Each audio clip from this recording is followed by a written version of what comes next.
Well, for the past two videos, we've spent our time learning about the two kinds of external environments, the general environment and the specific environment. Together, these two environments consist of the many factors that business managers must consider if they are to survive in today's competitive business climate. For a review of the general and specific environments, you may access them through the links at the top of your screen. Although newfound knowledge is something to be celebrated, knowledge simply for knowledge's sake is of little use to practicing managers. So in this video, we're going to take a practical look at how managers actually make sense of their external environments. The first step to understanding a business's own unique external environment is to engage in environmental scanning. Environmental scanning is the process of surveying the environment for events, trends, or other issues that may affect the organization. By scanning their environments, managers are able to stay up to date on changes that may serve as opportunities or threats to their business. Looking at the general environment, managers will search for information related to the economy, as well as technological, sociocultural, and political and legal trends. Such information can be found in government reports, trade journals, business periodicals, and even scholarly databases. For the specific environment, we know that we're evaluating customers, competitors, suppliers, industry regulations, and advocacy groups. Scanning this specific environment may look a little different, since the components are specific to the business itself.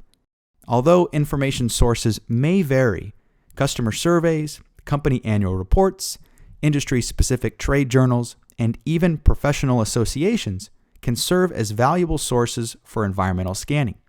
Remember that a company's evaluation will only be as good as the information that it collects, so this step is critically important to accurate decision-making. Once environmental scanning has been conducted, the next step to evaluating a business's external environment is to interpret those environmental factors. Although obtaining a large amount of information during environmental scanning is almost a guarantee, not all of that information is important to the organization. Generally, environmental factors can be separated into two categories: opportunities and threats.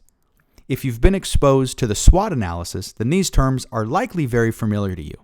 Opportunities, of course, represent changes or trends in the external environment that can positively impact the business if taken advantage of, while threats can produce the opposite effect. Let me provide a brief example of an area that can serve as both an opportunity and a threat. It's no secret that advances in statistical software that allow businesses to organize, analyze, and interpret large amounts of data are an opportunity for many businesses.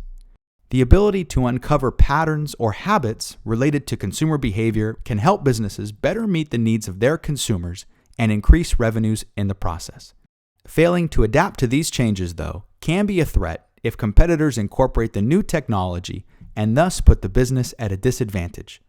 So, in summary, the business needs to categorize the factors identified during environmental scanning as either threats or opportunities and determine the severity of them as well.